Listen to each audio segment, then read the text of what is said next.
AI powered മേൺ സ്റ്റാക്കും normal മേൺ സ്റ്റാക്കും തമ്മിലുള്ള different എന്താണ്? AI പവർഡും അതായത് നോർമൽ മേൺ സ്റ്റാക്കും തമ്മിൽ ഒരുപാട് വ്യത്യാസങ്ങളുണ്ട്. അതിനു മുമ്പ് ആദ്യം നമ്മൾ എന്താണ് മേൺ സ്റ്റാക്സ് ഡെവലപ്മെൻറ്റ് നോക്കണം. മേൺ സ്റ്റാക്സ് ഡെവലപ്മെൻറ്റ് എന്ന് പറയുമ്പോൾ ഒരു ഫുൾ സ്റ്റാക്ക് ഡെവലപ്മെൻറ്റിലെ ഒരു പ്രത്യേക ഫുൾ സ്റ്റാക്ക് ഡെവലപ്മെൻ്റ് ആണ്. അതിലൊരു പ്രത്യേക ലാംഗ്വേജസ് വെച്ചിട്ട് ഡെവലപ്പ് ചെയ്യുന്ന ഒരു മെത്തേഡിനെയാണ് നമ്മൾ മേൺ സ്റ്റാക്ക് ഡെവലപ്മെൻറ്റ് എന്ന് പറയുക. ആ ലാംഗ്വേജ് എന്ന് പറഞ്ഞാൽ ആ മേൺ എന്ന് പറഞ്ഞ വേർഡ് തന്നെ അതിൻ്റെ ലാംഗ്വേജ് ഉണ്ട്. മേൺ M for MongoDB, E for Express.js, R for React, പിന്നെ അതുപോലെ ലാസ്റ്റ് N ഫോർ Node.js. അപ്പോൾ ഈ 4 ലാംഗ്വേജ് വെച്ചിട്ടുള്ള കോമ്പിനേഷനായിട്ട് ചെയ്യുന്ന web development, especially full stack development ചെയ്യുമ്പോഴുള്ള ഒരു മെത്തേഡിനെയാണ് ശരിക്കും മേൺ സ്റ്റാക്സ് ഡെവലപ്മെൻറ്റ് എന്ന് പറയുക. അപ്പോൾ ഇത് വളരെ പോപ്പുലർ ആയിട്ടുള്ള ഒരു ഡെവലപ്മെൻറ്റ് രീതിയാണ് മേൺ സ്റ്റാക്ക് ഡെവലപ്മെൻറ്റ്. അതുപോലെ തന്നെ മീൻ സ്റ്റാക്സ് ഒരു മെത്തേഡൊക്കെ ഉണ്ട്, അതൊക്കെ വേറെ. അപ്പോൾ ഈ മേൺ സ്റ്റാക്സ് തന്നെ നമ്മളിപ്പോൾ കുറേ AI ഇൻഫ്ലുവൻസ് ഉണ്ട്. അതായത് നമ്മൾ ഈ സോഫ്റ്റ്വെയർ ഡെവലപ്പ് ചെയ്യുമ്പോൾ നമുക്ക് കുറേ AI ടൂൾസൊക്കെ കിട്ടും. അപ്പോൾ അത് കാരണം നമ്മളെ പ്രൊഡക്ഷൻ വളരെ എഫിഷ്യൻ്റായിട്ടും എഫക്റ്റീവായിട്ടും ചെയ്യാൻ പറ്റും. പിന്നെ നമ്മളെ പ്രൊഡക്ഷൻ ഇൻക്രീസ് ചെയ്യാൻ പറ്റും. അപ്പോൾ ഈ ടൂൾസൊക്കെ വെച്ചിട്ട് നമ്മൾ ഈ മേൺ സ്റ്റാക്സ് ഡെവലപ്മെൻറ്റ് ചെയ്യുമ്പോൾ ഒരുപാട് അഡ്വാൻറ്റേജ് കിട്ടും നമ്മളെ ഈ ഡെവലപ്പർക്ക്.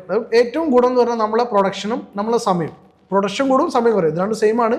പക്ഷേ നമുക്ക് നോർമൽ അത് രണ്ട് സെയിം ആയതുകൊണ്ട് തന്നെ നമുക്ക് നോർമലായിട്ട് നമ്മൾ എഴുതുന്നതിനെക്കാട്ടിലും ഒരുപാട് ഔട്ട്കം നമുക്ക് ഉണ്ടാക്കിയെടുക്കാൻ പറ്റും. അപ്പോൾ ഏതൊരു കമ്പനി നമ്മൾ ചെല്ലുകയാണെങ്കിലും നമ്മൾ എങ്ങനെ എഴുതി എന്നല്ല ആ കമ്പനി ചോദിക്കുക, നമ്മുടെ ഔട്ട്പുട്ട് എന്താണെന്നാണ്.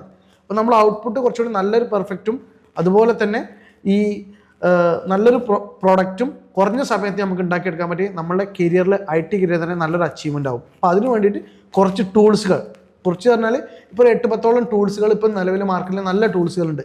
ഈ ഗിറ്റബിൻ്റെ Copilot ആണെങ്കിലും പിന്നെ കോഡി ആണെങ്കിലും അതുപോലെ പോസ്റ്റ്മാൻ്റെ AI ആണെങ്കിലും ഇതുപോലെ ഒരുപാട് ടൂൾസ് ഉണ്ട്.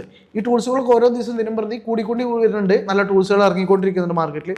അപ്പോൾ ഇതിൽ നോക്കിയിട്ട് ഏറ്റവും ചെറിയ ഒരു 10 ടൂൾസെങ്കിലും നമ്മൾ പഠിക്കുകയാണെങ്കിൽ നമ്മൾ നല്ലൊരു ഡെവലപ്പറായിട്ട് നമുക്ക് റോക്ക് ചെയ്യാൻ പറ്റും. എന്തുകൊണ്ടാണ് AI പവർഡ് മേൺ സ്റ്റാക്ക് ഡെവലപ്മെന്റിൽ ഇത്രയും ജോബ് ഓപ്പർച്യൂണിറ്റീസ് ഉള്ളത്? അത് നല്ലൊരു ചോദ്യമാണ്. AI പവർഡ് മേൺ സ്റ്റാക്സിൻ്റെ ഓപ്പർച്യൂണിറ്റീസ് എന്ന് പറഞ്ഞാൽ സത്യം പറഞ്ഞാൽ ഇത് AI പവർഡ് മേൺ സ്റ്റാക്സിൻ്റെ ജോബ് ഓപ്പർച്യൂണിറ്റീസ് അല്ല ഈ ഇത്രയും കിട്ടാൻ കാരണം. ഇത് ഓർമ്മ ഇപ്പോൾ ഇതിൽ നമ്മൾ റിയാക്ട് നോക്കുക, റിയാക്ടിന് ഒരുപാട് ജോലി ഓപ്പർച്യൂണിറ്റീസ് ഉണ്ട്. അതുപോലെ Node.js-ന്, അതുപോലെ തന്നെയാണ് നമ്മളെ MongoDB-ക്കും. അപ്പോൾ ഇതെല്ലാം നല്ല ഓപ്പർച്യൂണിറ്റീസ് ഉള്ള നല്ല ടെക്നോളജീസാണ്, അല്ല നല്ല ഫ്രെയിം വർക്കുകളാണ്.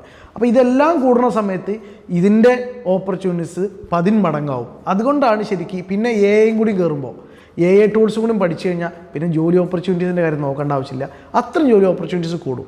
അതുകൊണ്ടാണ് ഇത് പഠിച്ചു കഴിഞ്ഞാൽ, അതായത് AI പവർഡ് മേൺ സ്റ്റാക്സ് പഠിച്ചു കഴിഞ്ഞാൽ ജോലി ഓപ്പർച്യൂണിറ്റീസ് കൂടുതലാണെന്ന് പറയാൻ കാരണം നോർമൽ ടെക്നോളജി പഠിക്കുന്നതിനെക്കാട്ടും.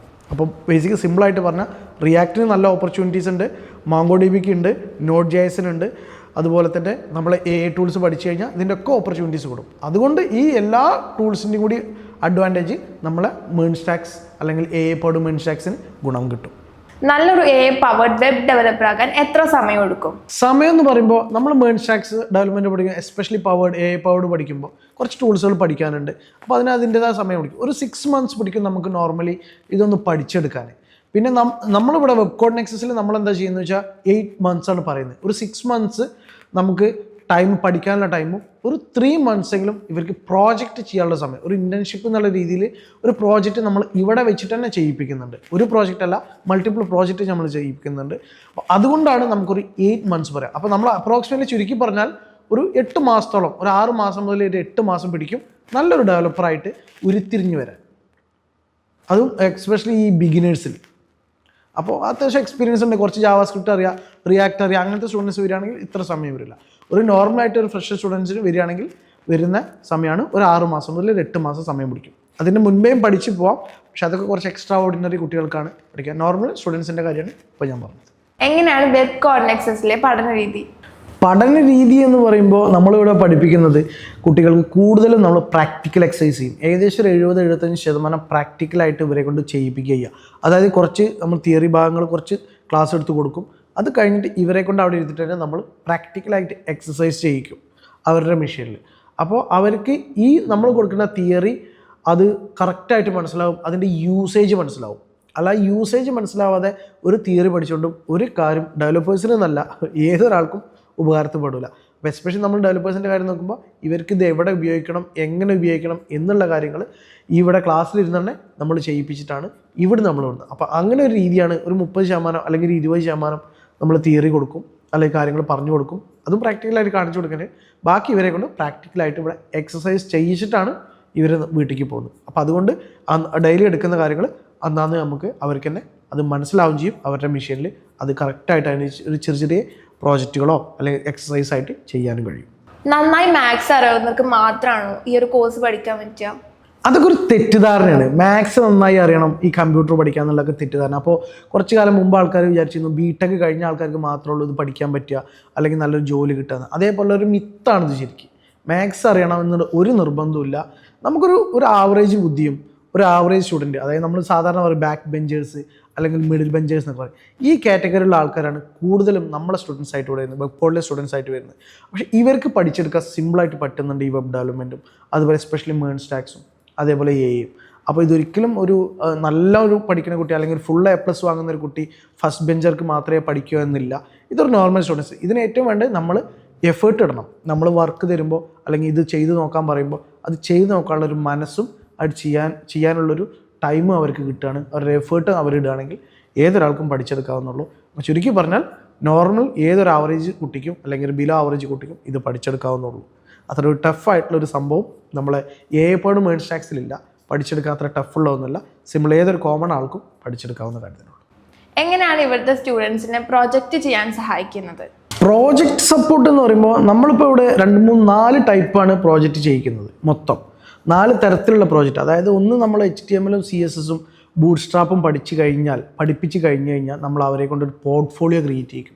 അവരുടെ സ്വന്തം പോർട്ട്ഫോളിയോ ഒരു റെസ്പോൺസീവ് ആയിട്ടുള്ള ഒരു പോർട്ട്ഫോളിയോ ക്രിയേറ്റ് ചെയ്യും. ആ സമയത്ത് നമ്മൾ അവരുടെ കൂടെ ഇരുന്നിട്ട് അവർക്ക് ഇത് ഒരു ഓക്കെയാണ്, അവർ എവിടുന്നേലൊക്കെ നെറ്റിൽ നിന്നൊക്കെ റെഫറൻസ് നോക്കിയിട്ട് ഒരു ഐഡിയ ഉണ്ടാക്കിയിട്ടുണ്ടാവും. അപ്പോൾ ആ സമയത്ത് ഫാക്കൽറ്റിയും കൂടി ഇരുന്നിട്ട് അതൊന്ന് വെരിഫൈ ചെയ്യും. ഓക്കെ, ഇവർ പോണ കറക്റ്റ് റൂട്ടാണോ എന്നുള്ളത്. എന്നിട്ട് ഇത് എങ്ങനെ ബ്രേക്ക് ഡൗൺ ചെയ്യണം. അപ്പോൾ ഒരു പോർട്ട്ഫോളിയോ ആണ്, ഒരു വലിയ സൈറ്റ് ആണെങ്കിൽ ഇത് എങ്ങനെ നമുക്ക് അച്ചീവ് ചെയ്തെടുക്കുക എന്നുള്ളത് ഒരു പാനൽ ഡിസ്കഷൻ മാതിരി ഇരുന്നിട്ട് ഇത് ഓരോ ബ്രേക്ക് ഡൗൺ ചെറിയ ചെറിയ കഷ്ണങ്ങളാക്കിയിട്ട് മാറ്റുന്നതിന്. എന്നിട്ട് ഇതൊരു തലയ്ക്കെന്ന് അവർ ചെറിയ ചെറിയ രീതിയിൽ തുടങ്ങും. എന്നിട്ട് ഇത് കംപ്ലീറ്റ് ചെയ്യാറാണ് പതിവ്. ഈ പോർട്ട്ഫോളിയോൻ്റെ കേസ് അങ്ങനെ എല്ലാ പ്രോജക്റ്റും നമ്മൾ അങ്ങനെ ചെയ്യും. ആദ്യം അവർ പ്രോജക്റ്റ് കണ്ടുപിടിക്കും എന്ത് ചെയ്യണം എന്നുള്ളത്.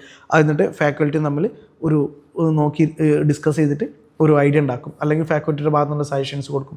ചിലപ്പോൾ അവരുണ്ടാക്കിയ പ്രോജക്റ്റ് ചെയ്യാൻ പറ്റാത്ത പ്രോജക്റ്റ് ആയിരിക്കും, ചെറിയ പ്രോജക്റ്റ് ആയിരിക്കും. അപ്പോൾ ഇത് പോരാ, ഈ ഒരു പഠിപ്പ് കഴിഞ്ഞിട്ട് ഇത് പോരാ, കുറച്ചും കൂടി ഹൈ എൻഡ് വേണമെന്ന് പറയുമ്പോൾ നമ്മളതിൽ ഫീച്ചേഴ്സ് ആഡ് ചെയ്യും അല്ലെങ്കിൽ പുതിയ സജഷൻസ് കൊടുക്കും. പിന്നെ റെസ്പോൺസീവ് വ്യൂ ഈ കാര്യങ്ങളെല്ലാം നമ്മൾ നോക്കിയിട്ട് ഇതെല്ലാം അവരെ കൊണ്ട് നമ്മൾ ചെയ്യിക്കുകയാണ് ചെയ്യുന്നത്. പിന്നെ ഘട്ടം ഘട്ടമായിട്ട് ഇപ്പോൾ ഒരു പ്രോജക്റ്റ് നമ്മൾ തുടങ്ങുകയാണെങ്കിൽ ചിലപ്പോൾ ഒരു മാസം എടുക്കും. ഫസ്റ്റത്തെ പ്രോജക്റ്റ് ഒരു മേൺസ്റ്റാക്സിൻ്റെ ഒരു പ്രോജക്റ്റ് ചെയ്യുമ്പോൾ ഇനി എന്തൊക്കെ ചെയ്യുകയാണെങ്കിലും ഏറ്റവും നല്ല പ്രോജക്റ്റ് അല്ലെങ്കിൽ ഒരു 3 ആഴ്ച 2 ആഴ്ച എങ്ങനെയും പിടിക്കും. അപ്പോൾ ഇത് ഇടയ്ക്കിടയ്ക്ക് നമ്മൾ വെരിഫൈ ചെയ്യും, എങ്ങനെയാണ് ഇവർ പോണ റൂട്ട് കറക്റ്റാണോ, എഴുതുന്ന കോഡ് കറക്റ്റാണോ എന്ന് നോക്കും. ഇന്ന് ലാസ്റ്റ് ഇത് കംപ്ലീറ്റ് കഴിഞ്ഞാൽ നമ്മൾ കോഡ് റിവ്യൂ ചെയ്യും. കോഡ് റിവ്യൂ ഒക്കെ ചെയ്തതിൻ്റെ ശേഷമാണ് ഇത് അവർ പബ്ലിഷ് ചെയ്യും. ഓക്കെ, ഇത് പബ്ലിഷ് ചെയ്യുമ്പോൾ ഫസ്റ്റ് വരെ ഏതെങ്കിലുമൊക്കെ ഫ്രീ പോർഷനിലൊക്കെ പബ്ലിഷ് ചെയ്ത് നോക്കും. എന്നിട്ട് അവർക്ക് പെയ്ഡ് എടുത്തിട്ട് ചെയ്യണമെങ്കിൽ ചെയ്യുക, അല്ലെങ്കിൽ നോർമൽ തന്നെ ചെയ്തിട്ട് ഇതാണ് ഈ പബ്ലിഷ് ചെയ്ത പ്രോജക്റ്റാണ് ഇവർ റെസ്യൂമിൽ വെക്കുന്നത്.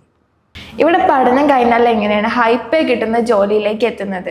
ഇത് ഹൈപ്പേ എന്ന് ശരിക്കും പറയാൻ പറ്റില്ല. ഇത് മേൺസ്റ്റാക്സ് ഡെവലപ്മെൻറ്റ് പഠിച്ചു കഴിഞ്ഞാൽ എസ്പെഷ്യലി AI പഠിച്ചു കഴിഞ്ഞാൽ അത്യാവശ്യം നല്ല പാക്കേജ് കിട്ടും. അപ്പോൾ അവർക്ക് കിട്ടുന്ന ഒരു ഹൈപ്പേ ആയിട്ട് ഞങ്ങളിവിടെ കാണുന്നില്ല, അതൊരു നോർമൽ പേ ആയിട്ടാണ് കാണുന്നത്. കാരണം അതിനത്ര പേ ഉണ്ട് ഈ മേൺസ്റ്റാക്സ് പഠിച്ചു കഴിഞ്ഞാൽ ആ ഡെവലപ്പേഴ്സിന്. അപ്പോൾ അതുകൊണ്ട് അത് അങ്ങനെ പോവാം. പിന്നെ ഇവർക്ക് ജോലി കിട്ടുന്നതും ഒക്കെ ഇതിനൊക്കെ ചെറിയ മെത്തേഡ്സുകളുണ്ട്. ഇപ്പോൾ നേരത്തെ ഞാൻ പറഞ്ഞ മാതിരി പ്രോജക്റ്റുകൾ ചെയ്തോ. ഇവർ പഠിച്ചിറങ്ങുന്ന സമയത്ത് ഇവർക്ക് 4 പ്രോജക്റ്റ് ഉണ്ടാവും, 4 ലൈവ് പ്രോജക്റ്റ്. അപ്പം തന്നെ ഇവരെ കപ്പാസിറ്റി വരും. കപ്പാസിറ്റി ഏതൊരു ഇൻ്റർവ്യൂവിന് ചെല്ലുമ്പോൾ ഇൻ്റർവ്യൂവർക്കും HR-നും മനസ്സിലാവും, അല്ലെങ്കിൽ ആർക്കാണെങ്കിലും ഇപ്പോൾ മാനേജറാണെങ്കിലും. അപ്പോൾ അതുകൊണ്ട് തന്നെ ഇവർക്ക് ജോലി കിട്ടാനുള്ള സാധ്യതയും കൂടും. അപ്പോൾ അവർ നല്ല പാക്കേജ് നോർമലി ആ ഒരു പോസ്റ്റിന് ഈ മേൺസ്റ്റാക്സ് ഡെവലപ്പേഴ്സിന് അത്യാവശ്യം നല്ല പാക്കേജ് ഉണ്ട്. അപ്പോൾ ആ പാക്കേജും കിട്ടും. അപ്പോൾ അങ്ങനെ അല്ലാതെ ഇതിന് ഒരു ഷോർട്ട് കട്ട്സും ഇല്ല. പഠിക്കുക, പ്രാക്ടീസ് ചെയ്യുക, പ്രോജക്റ്റ് ചെയ്യുക, അത് നമ്മൾ റിക്രൂട്ടേഴ്സിന് ഷോ ചെയ്യുക. പിന്നെ റിക്രൂട്ടേഴ്സിന് ഇത് ഷോ ചെയ്യുന്ന സമയത്ത് അവരിതിന്ന് ഒരുപാട് ക്വസ്റ്റ്യൻസ് ചോദിക്കും. അതായത് നമ്മൾ ചെയ്ത പ്രോജക്റ്റ് നമ്മൾ തന്നെയാണോ ചെയ്ത്, അല്ലെങ്കിൽ പുറത്ത് എവിടെന്നെങ്കിലും ചെയ്യിച്ചെന്ന് നോക്കും. കാരണം കോളേജുകളിൽ നിന്നൊക്കെ അങ്ങനെ പലതും നമ്മൾ കേൾക്കാറുണ്ട്, പ്രോജക്റ്റ് അവിടുന്ന് പോയി ചെയ്യുക, അവിടുന്ന് ചെയ്യാന്നൊക്കെ. അപ്പോൾ അതുപോലെയാണ് നോക്കും. അപ്പോൾ A to Z അവർ കാര്യങ്ങൾ ചോദിക്കും. അപ്പോൾ ആ ചോദിച്ചു കഴിഞ്ഞാൽ അവർക്ക് മനസ്സിലാക്കാൻ പറ്റും ഇത് നമ്മളാണോ ചെയ്തത് അല്ലെങ്കിൽ സ്റ്റുഡൻ്റ് ആണോ ചെയ്തതെന്നുള്ളത്. ഇത് മനസ്സിലാക്കി കഴിഞ്ഞാൽ പിന്നെ റോളില്ല, നേരെ അവർക്ക് ഓഫർ ലെറ്റർ കൊടുക്കുകയാണ് സാധാരണ ചെയ്യാറ്. അപ്പോൾ ആ ഒരു മെത്തേഡാണ് ഞങ്ങളിവിടെ വെബ് കോൺടെക്സ്റ്റിൽ ഫോളോ ചെയ്യുന്നത്. അതുകൊണ്ടാണ് ഇവിടെ പിന്നെ കുട്ടികൾ പഠിക്കുന്നതും ജോലി കിട്ടുന്നതും ഒക്കെ ഒരു സൈക്കിളായിട്ട് പോകുന്നത്. അപ്പോൾ ചുരുക്കി പറഞ്ഞാൽ ഇതിനൊന്നും ഷോർട്ട് കട്ട്സോ ട്രിക്സോ ഒന്നുമില്ല. ഇതിനൊക്കെ സിസ്റ്റമാറ്റിക്കായിട്ട് ഫോളോ ചെയ്യേണ്ട രീതിയുണ്ട്. ആ രീതിയിൽ ഫോളോ ചെയ്യുക, അവർ നേരെ അച്ചീവ് ചെയ്യും. പിന്നെ ഇവിടുന്ന് പ്ലേസ്മെൻറ്റും കാര്യങ്ങളും എല്ലാ അസിസ്റ്റൻസും നമ്മൾ ഇൻസ്റ്റിറ്റ്യൂട്ടിൽ നിന്ന് ചെയ്ത് കൊടുക്കുന്നുണ്ട്. അപ്പോൾ അത് ആ സപ്പോർട്ടും കൂടി ആവുകൊണ്ട് ഇവർക്ക് ഒരു ടെൻഷൻ അനുഭവിക്കേണ്ട ആവശ്യമില്ല. ഇവർ സ്റ്റുഡൻസിൻ്റെ ഭാഗം എന്താ വെച്ചാൽ വരിക, ഇത് പഠിക്കാനുള്ള പഠിക്കുക, ചെയ്യാനുള്ളത് ചെയ്യുക, ദാറ്റ്സ് ഇറ്റ്. ബാക്കി കാര്യങ്ങളൊക്കെ നമ്മളെ ഭാഗത്ത് സപ്പോർട്ട് ചെയ്യും. ഈ കോഴ്സിനെ കുറിച്ച് കൂടുതൽ അറിയാൻ ഞാൻ എന്താണ് ചെയ്യേണ്ടത്? ഇനിയിപ്പോൾ എന്ത് കാര്യങ്ങളാണ് ഈ കോഴ്സിനെ കുറിച്ച് കൂടുതൽ അറിയാൻ? ആൾമോസ്റ്റ് എല്ലാ കാര്യങ്ങളും പറഞ്ഞില്ലേ. ഇനിയിപ്പോൾ കൂടുതൽ എന്തെങ്കിലും കാര്യങ്ങൾ നിങ്ങൾക്ക് അറിയണമെന്നുണ്ടെങ്കിൽ താഴെ കാണുന്ന നമ്പറിൽ ഓഫീസ് ടൈമിൽ നിങ്ങൾക്ക് വിളിച്ചാൽ എന്ത് കാര്യങ്ങളാണെങ്കിലും അവിടുന്ന് പറഞ്ഞു തരും.